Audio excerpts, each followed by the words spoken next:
Hello दोस्तों, मेरा नाम पूनम है। उम्र है अभी 20 साल की। बस थोड़ी सी जवानी का रंग चढ़ा हुआ है। गांव वाली लड़की हूँ, जहाँ हवा में मिट्टी की खुशबू घुली रहती है और सूरज की किरणें त्वचा को सहलाती हुई निकल जाती हैं। मेरी आंखें काली काली जैसे रात का अंधेरा जो किसी को सोने न दे, और होंठों पर हमेशा एक मुस्कान लटकी रहती है, वो वाली जो किसी को बेचैन कर दे। गांव में लोग कहते हैं पूनम का चलना फिरना ऐसा है कि बस देखते ही दिल में कुछ हलचल मच जाती है। लेकिन अरे, ये तो बस शुरुआत है। आज मैं अपनी कहानी सुनाऊंगी जो मेरी जिंदगी की एक लंबी सैर है। सुनो धीरे धीरे, क्योंकि इसमें ऐसे मोड़ हैं जो तुम्हें सोचने पर मजबूर कर देंगे। थोड़ा तड़का, लेकिन अंत तक रुको, वादा है सब कुछ बदल जाएगा। सब कुछ शुरू हुआ उस दिन जब गांव में भैया का ब्याह तय हुआ। भैया से बड़े तो नहीं, लेकिन घर के सबसे लाडले थे रामू भैया। उनका ब्याह एक अमीर घर की लड़की से हो रहा था जो शहर से आई थी। नाम था सीमा का। सीमा दीदी जैसी लगती, लेकिन उम्र में मुझसे 2 साल बड़ी। जब वो पहली बार घर आई तो मैं रसोई में थी, आटा गूंथ रही थी और मेरे हाथों में आटे का सफ़ेद रंग चिपका हुआ था। वो अंदर आई, साड़ी पहने जो हल्के हरे रंग की थी, वो रंग जो पत्तों की तरह ताजगी देता है। अरे पूनम, तू तो कमाल की लग रही है, उन्होंने कहा, और उनकी नजरें मेरी कमर पर अटक गई। मैंने मुस्कुरा के कहा, दीदी, ये आटा ही तो है जो चिपक गया, लेकिन अगर चिपकना ही है तो अच्छे से चिपके। वो हंस पड़ी और बोली, हाय तेरी ये बातें, लगता है तू घर में सबको बांध लेती है। मैंने आटे की लोई को दबाया और सोचा ये तो बस शुरुआत है। भैया अंदर से चिल्लाए, पूनम जल्दी कर, मेहमान आ गए। मेहमान मतलब भैया के दोस्त, वो सब जो शहर से आए थे। उनमें से एक था विक्रम। विक्रम का चेहरा ऐसा था जैसे कोई फिल्म का हीरो उतर आया हो। लंबा, गोरा और आंखों में वो चमक जो किसी को घूरते हुए सोचने पर मजबूर कर दे। विक्रम ने जैसे ही मुझे देखा तो उसके होठों पर मुस्कान फैल गई। वाह पूनम, तू तो गांव की मलिका लग रही है। ये आटा तेरे हाथों में इतना सुंदर क्यों लग रहा है? मैंने शर्माते हुए कहा। भैया ये तो बस काम का धंधा है, लेकिन अगर मलिका हूँ तो राजा कौन? वो हंसा और बोला, राजा तो मैं ही बन जाऊंगा, बस तू राजी हो। सब हंसे, लेकिन मेरी आंखों में एक चिंगारी सी जली। सीमा दीदी ने बीच में टोका, अरे विक्रम, ये गांव की लड़की है, तेरी शहर वाली शैतानियां यहाँ चलेंगी नहीं। लेकिन विक्रम की नजरें मुझसे हटी ही नहीं। उसी शाम ब्याह की तैयारियां शुरू हो गईं। घर के आंगन में मंडप सजाया जा रहा था और मैं फूलों की मालाएं बना रही थी। फूल लाल गुलाबी जो छूने से ही नरम लगते थे। विक्रम पास आया और बोला, ये फूल तेरे लिए ही तो है ना? तू इन्हें छू रही है और मैं सोच रहा हूँ कितना नरम होगा तेरा स्पर्श। मैंने एक फूल उसके हाथ में रख दिया और कहा, स्पर्श तो बस फूल का ही है, लेकिन अगर गहराई से छूना हो तो धीरे धीरे जाना पड़ता है। उसकी सांसें तेज हो गईं और वो बोला, धीरे धीरे? अच्छा तो तू सिखा देगी? मैंने मुस्कुरा के कहा, सिखाना तो आसान है, लेकिन सीखना मुश्किल। उसी रात जब सब सो गए तो विक्रम बाहर आंगन में घूम रहा था। मैं पानी भरने गई थी कुएं पर। चांदनी रात थी, लेकिन गांव की चांदनी ऐसी होती है जो सब कुछ उजागर कर देती है। वो मेरे पीछे पीछे आया और बोला, पूनम, रात में अकेले डर नहीं लगता? मैंने खड़ा भरा और पानी की बूंदें मेरी साड़ी पर गिर रही थी। डर तो लगता है, लेकिन पानी की तरह बह जाता है। तू क्यों आया? वो पास आया और बोला, तेरा चेहरा देखने को मन कर रहा था। ये चांदनी तेरी त्वचा पर कैसी लग रही है? मैंने घड़ा संभाला और कहा, चांदनी तो सब पर एक जैसी लगती है, लेकिन जो अंदर जलन पैदा करे वो अलग बात है। वो हंसा, लेकिन उसकी हंसी में कुछ और था। अगले दिन ब्याह की रस्में शुरू हुई। सुबह सुबह हल्दी की रस्म थी। हल्दी का पीला रंग जो त्वचा पर लगाने से चमक देता है, सीमा दीदी को लगवा रही थी और मैं मदद कर रही थी। विक्रम भी आ गया भैया के साथ। अरे ये हल्दी का खेल तो मज़ेदार है, बोला विक्रम। पूनम तू भी लगवा ले, तेरी त्वचा पर कितना खिलेगा। मैंने कहा, हल्दी तो बस रंग है, लेकिन जो गहराई तक उतरे वो असली सौंदर्य देती है। दीदी ने हंस के कहा, विक्रम, ये गाँव वाली लड़कियाँ सीधी सादी लगती हैं, लेकिन बातें ऐसी करती हैं कि शहर वाले भी लज्जत ले ले। दोपहर में संगीत का दौर चला। गांव की औरतें ढोलक बजा रही थी और गाने गा रही थी, वो गाने जो शादी के बहाने थोड़ी शरारत भरे होते हैं। सजन से पहली रात को डर गई री साली। मैं नाच रही थी, साड़ी की चोली थोड़ी ढीली, लेकिन गांव वाली शालीनता के साथ। विक्रम की नजरें मुझ पर टिकी हुई। वो बोला, पूनम, तेरा नाच देख के दिल धड़क रहा है, लगता है तू किसी को बेकाबू कर देगी। मैंने नाचते हुए कहा, धड़कन तो बस शुरुआत है, असली तो रात की धुन है। लेकिन सुन, गाने में तो डर है, हकीकत में हिम्मत चाहिए। शाम को बारात आई, घोड़ी पर भैया सवार और विक्रम उनके साथ। जब बारात लौटी तो विदाई का समय था।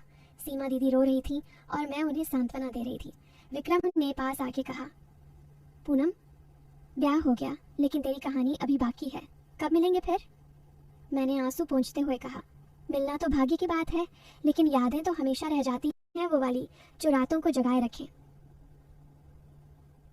ब्याह के बाद घर शांत हो गया, लेकिन विक्रम चला नहीं गया। बोला, कुछ दिनों और रुकूंगा, गांव घूमूंगा। पिताजी ने कहा, रह ले बेटा, गांव की हवा ले ले। तो वो रह गया। अगले कुछ दिन वो रोज घर आता, कभी भैया से बात करने, कभी बस यूं ही। एक दिन मैं खेतों की तरफ जा रही थी। गांव के खेतों में धान की फसल लहलहा रही थी, हवा चल रही थी जो फसल को झुकाती सी। विक्रम मिला रास्ते में। पूनम, कहाँ जा रही? अकेले? मैंने कहा, खेत देखने, फसल को सहलाना पड़ता है वरना सूख जाती है। वो मेरे साथ चल पड़ा। खेत के बीच पहुंचे तो मैंने झुक के पौधों को छुआ। देख, ये पत्तियां कितनी नरम हैं, लेकिन अंदर से मजबूत। विक्रम ने भी झुक के छुआ और बोला, तेरी तरह, बाहर से कोमल, अंदर से ऐसी जो किसी को जकड़ ले। मैंने हंस के कहा, जकड़ना आसान नहीं, इसके लिए पानी चाहिए, धूप चाहिए और थोड़ा प्यार। हम खेत में घूमते रहे। वो बोला, पूनम, तू गांव में कैसी जिंदगी जीती है? शहर में तो सब तेज है। मैंने कहा, गांव में धीमी है लेकिन गहरी, जैसे ये जड़ें जो मिट्टी में फैली रहती हैं, दिखती नहीं लेकिन सब कुछ पकड़ रखा है। शाम को लौटे तो घर में माँ ने कहा, पूनम, विक्रम बाबू को चाय दे दे। चाय बनाते हुए मैंने सोचा, ये चाय भी तो गर्म है, लेकिन पीने में मज़ा आता है। विक्रम ने चाय पीते हुए कहा, तेरी चाय में कुछ खास है, स्वाद ऐसा कि और चाहिए। मैंने कहा, स्वाद तो चाय का है, लेकिन अगर मिला लें कुछ मसाला तो रात भर याद रहे। धीरे धीरे दिन बीतते गए। विक्रम अब रोज आता।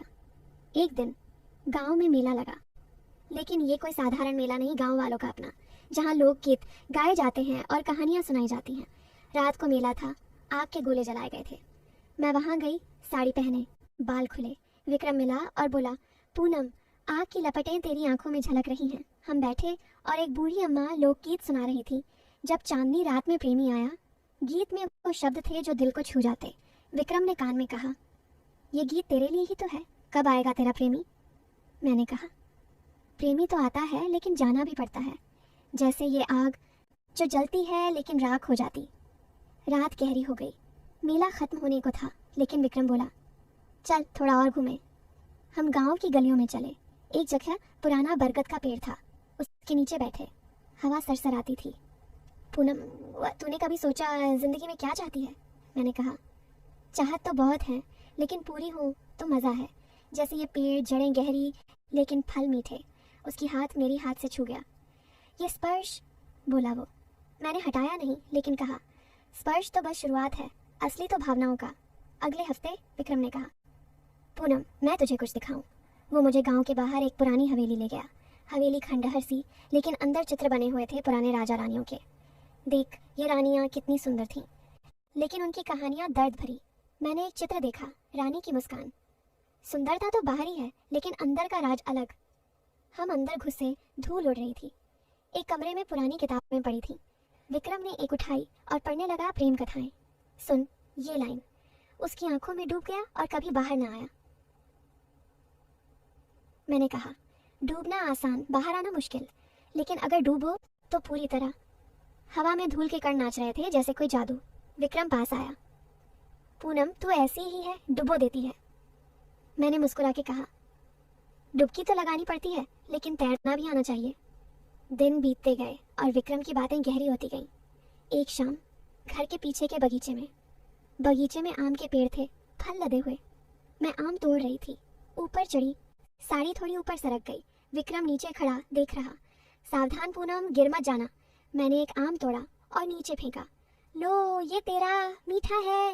वो काटा और रस बहा। रस तो बह रहा है, लेकिन तू ऊपर से कितनी ताज़ा लग रही। मैं नीचे उतरी और कहा, ताजगी तो फल की है, लेकिन चखना पड़ता है। लेकिन सावधान, रस चिपक जाता है। हम बगीचे में बैठे आम खाते। वो बोला, पूनम, तू जानती है मैं कब से सोच रहा हूँ। मैंने बीच में कहा, सोचना अच्छा है, लेकिन बोलना और बेहतर। लेकिन रात हो रही है, घर चल। धीरे धीरे लगने लगा कि कुछ होने वाला है। विक्रम की नजरें अब छिपी नहीं रहती। एक दिन गांव में नदी किनारे, नदी सूखी सी, लेकिन पानी का बहाव याद आता। मैं कपड़े धोने गई। विक्रम आया। पूनम, ये पानी कितना शांत है। मैंने कपड़े रगड़े और फोम उड़ा। शांत तो लगता है, लेकिन अंदर उफान है। वो पास बैठा, तेरी तरह, बाहर शांत, अंदर? मैंने पानी में हाथ डाला। अंदर क्या? बोल ना। वो बोला, ज्वाला। शाम को लौटे तो माँ ने कहा, पूनम विक्रम बाबू अच्छे लगते हैं, शादी की बात? मैं हंसी। माँ शादी तो भाग्य है, लेकिन असल में मेरी जिंदगी का राजा कुछ और था। विक्रम को लग रहा था कि मैं उसकी ओर खींची जा रही हूँ, लेकिन हकीकत में मैं अपनी पढ़ाई के बारे में सोच रही थी। गांव में स्कूल था, लेकिन मैं शहर जाकर नर्स बनना चाहती थी। रातें मैं किताबें पढ़ती छिप छिप के। विक्रम को ये आती नहीं, क्योंकि वो सोचता लड़कियां बस घर संभालें। एक रात जब वो घर आया तो मैंने कहा, विक्रम कल सुबह चल, मैं तुझे कुछ दिखाऊं। सुबह मैं उसे स्कूल ले गई। ये मेरा राज है, मैं यहाँ पढ़ती हूँ। वो हैरान, पूनम तू पढ़ाई? मैंने कहा, हाँ डॉक्टर बनूंगी, लोगों की सेवा करूंगी। उसकी आंखें बदल गईं। मैं तो सोचता था, मैंने कहा। सोचना गलत ना था, लेकिन समझना जरूरी। फिर भी वो रुक नहीं। एक दिन गांव के मंदिर में पूजा का समय, मैं फूल चढ़ा रही थी, विक्रम पीछे। भगवान सब देखते हैं, मैंने कहा। हाँ, और वो जानते हैं दिल की बात। मंदिर से लौटे तो रास्ते में एक बूढ़ा आदमी मिला, बीमार। मैंने उसे दवा दी जो घर से लाई थी। विक्रम देखता रहा। तू तो फरिश्ता है। एक दिन घर में अचार बनाने का काम, मिर्ची काट रही थी, आंखें जल रही। विक्रम आया। दर्द हो रहा?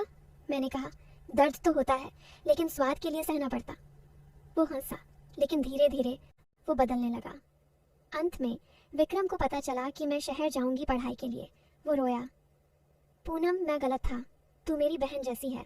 मैंने कहा, बहन नहीं दोस्त, और दोस्ती अमर है। वो चला गया, लेकिन वादा किया मदद करेगा। आज मैं नर्स हूँ, गांव लौटी। विक्रम शादीशुदा, लेकिन हमारी दोस्ती बरकरार। लेकिन असल में ये कहानी दोस्ती की है, सेवा की। और अंत में सब अच्छा लगता है।